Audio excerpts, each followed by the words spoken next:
Welcome to Retcons Anonymous. I have a confession to make. I, Amanda, am obsessed with retcons. The more emotional, more elaborate, and more bizarre they are, the more I love them. I mean, I have to start off with this one, don't I? It's just one of the worst ones in my mind. I'm still processing it. It just has stayed with me for so long. It haunts my nightmares. I wake up in a cold sweat almost every night and I just think, how is this possible? What is this injustice? How can Scarlet Witch and Quicksilver not be mutants anymore? Why am I so obsessed with this? How is it that they were never mutants to begin with somehow? This retcon's revelation spun out of the events of Axis. At one point, an alignment flipped Wanda attempts to fight against her family with a blood hex. The targets are Magneto and Quicksilver. Now, while the hex works on Quicksilver, it does not work on Magneto, proving that he is, in fact, not the father. That's how the truth was revealed, but it actually gets worse if you can imagine that. The explanation for all of this: the twins were kidnapped when they were very young and were experimented on by the High Evolutionary. What is it with the High Evolutionary and experimenting on everyone? Seriously. Sometimes I feel like he's just the most random villain. Who do you think is a random villain? Let me know. Can you think of someone even more random than Herbert Wyndham? I dare you. I dare you to find someone. He's so random. The twins grow up with no memory of this due to their age at the time, and he attempts to hide his experiments by disguising them genetically as mutants before he lets them go for some reason. Why mutants? Why? Another retcon which really grinds my gears and which I'm still patiently waiting to have undone is the retcon of Peter and MJ's marriage. More specifically, their marriage not existing. At the end of Nick Spencer's run, I actually thought a future where these two got back together might even be possible. I had hope. I was like, maybe this is gonna happen. Maybe we're on a trajectory to get there. It seemed like Peter was going to, I don't know, maybe even propose? But then Paul came along in Zebwell's run, and Peter and MJ broke up, and that was simply that. Maybe one day these two will finally get back together in the main continuity, but until then, at least we have the new Ultimate Spider-Man comic to look forward to, where Peter and MJ finally get somewhat of their happily ever after, and I'm honestly pretty happy for them. This next one, I'm gonna be honest with you, I didn't even fully understand it when it first happened and I read it. I had to look up who this character really was, and the only reason I even had a clue and wasn't like completely lost here, even though I wasn't exactly sure who specifically the reveal was about in terms of like the name of the character, is because I had actually read pretty much everything leading up to this event in preparation for it. We are talking about the Empire event, in case you don't know, and the reveal that the Skrull Empress, Raquel, was still alive. Also, I don't know if I say her name right, but I say it like that, or I say it Raquel, because there's a lot of L's there. I'm not very good at pronouncing Skrull names, okay?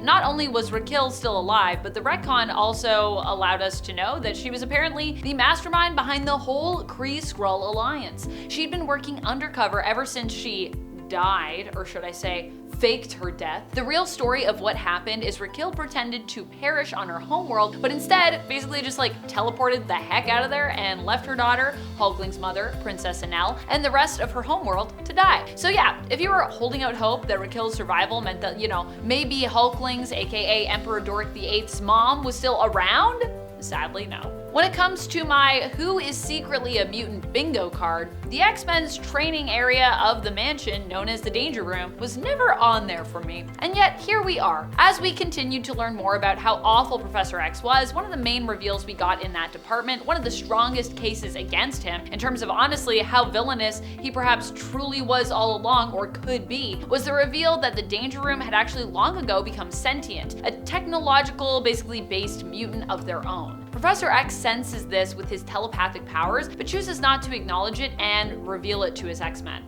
I mean, he could have just, you know, set Danger free, apologized, maybe found some common ground, welcomed her even into the new fold of his team potentially, and just built a new room. He does, after all, have a lot of money through his family's inheritance, let's not forget. But no, he instead kept this a secret and waited until it blew up in his face. So this wasn't only a retcon that was shocking in regards to the reveal of Danger being sentient, but also in regards to Professor X being that level of a jerk. Honestly, Kitty was right. This next one involves a character who feels like he'd be the king of dramatic reveals. But even this one for him caught me off guard. We're talking about Mister Sinister, and the retcon that he isn't actually Mister Sinister, or rather, he isn't the original Mister Sinister. Or that is to say, he isn't Nathaniel Essex, not the Nathaniel Essex. And initially we thought Nathaniel Essex was Mister Sinister. Well, initially the retcon was that the original Nathaniel Essex died, the origin was later again retconned further, expanded upon, to reveal that Essex actually didn't die, but instead was one of the few versions of himself, of which Mister Sinister was only one. Have you ever wondered why Sinister has that diamond on his head? That's because he is the diamond clone.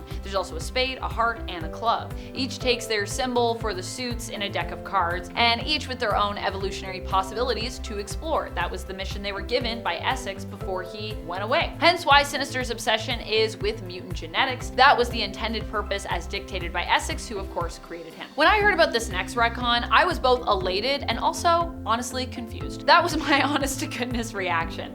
If you are familiar with the history of Nightcrawler's origin and the behind the scenes of it all, you know that Chris Claremont always intended for Nightcrawler to be the son of Mystique and her wife Destiny. Mystique, being a shapeshifter who can adopt any gender with assumed working parts, would mean that the two could actually have a child between them alone. However, the Comics Code Authority had other ideas, and Claremont wasn't even allowed to do more than kind of imply the long-term romantic relationship between Mystique and Destiny. It just wasn't a thing back then. We weren't allowed to do it. But then 2023 rolled around, a time when we have long been free of the CCA. Thank goodness. And guess what? We did it. At this point, Mystique and Destiny's marriage has also been firmly established in the canon, and Nightcrawler's origin also got a fresh rehaul as a result. If you're wondering how this is possible considering Azazel's confirmed involvement in Nightcrawler's origin, don't worry, it's possible. And if you want to check it out, you can read X-Men Origins Blue. Azazel still even remains a part of the story, to be honest. He's just not as much of a parental figure as we were led to believe, which honestly kind of makes sense given the way he has treated Nightcrawler in the past, attempting to use Kurt as simply as a bridge to Earth so he could escape prison in the Brimstone dimension.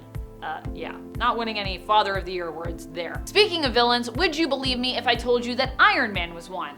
Yeah, I didn't either. But that is exactly what happened in the Crossing event. Certainly an event of all time. It was messy and foggy in terms of continuity and reasoning, and also had some very extremely 90s costumes. How was Tony Stark a villain here? Well, it's revealed that he has been a sleeper agent of Immortus, a version of Kang, for years, who ended up being activated. It's a wild time. You should check it out. I still can't believe this one happened. I'm still reeling from the revelations attached to it. This is a retcon that affected a long-standing mutant ally, Moira MacTaggert. Initially, during the early Krakoan days, it was revealed that Moira was a mutant with reincarnation abilities. And because of this, she was still alive and also was one of the founders of the New Mutant Nation, coming together with Professor X and Magneto to build it. Initially, it seemed like this was because Moira believed in the mutant cause. After all, she was a mutant herself. But later, we learned that her resentment of her powers and her multiple reincarnations, constantly losing in her fight to protect mutants throughout her multiple lives, had basically driven her insane. And she was instead secretly plotting the mutants' destruction this whole time, with the creation of Krakoa even being part of her plan. After being depowered, she teamed up with Orcus and became one of Mutantkind's greatest enemies, also becoming a cyborg. So you probably wouldn't even recognize her now. It's a crazy retcon. So many good folks were revealed to be villains, honestly, but this next revelation, however, is quite the doozy. It involved revealing that Captain America had been working for one of his greatest enemies, Hydra, all along. Yeah.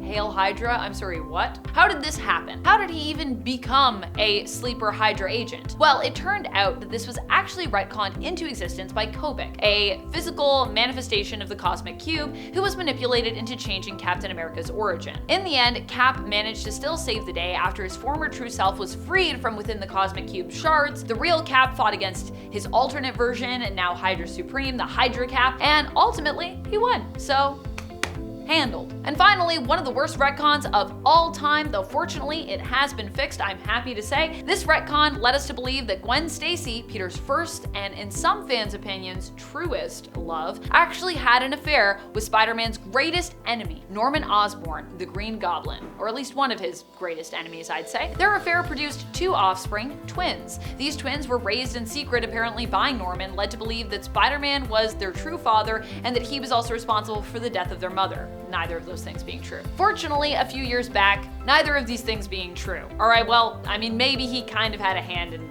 Gwen's death a little bit, but I don't think he's responsible for it necessarily. Fortunately, a few years back, we fixed this by making all of it a concocted falsehood that Harry, Norman's son, created to basically mess with his dad and get revenge on his father for mistreating him and undervaluing him. That's about it. I'm Amanda McKnight, and until next time, you stay nerdy, YouTube. Bye!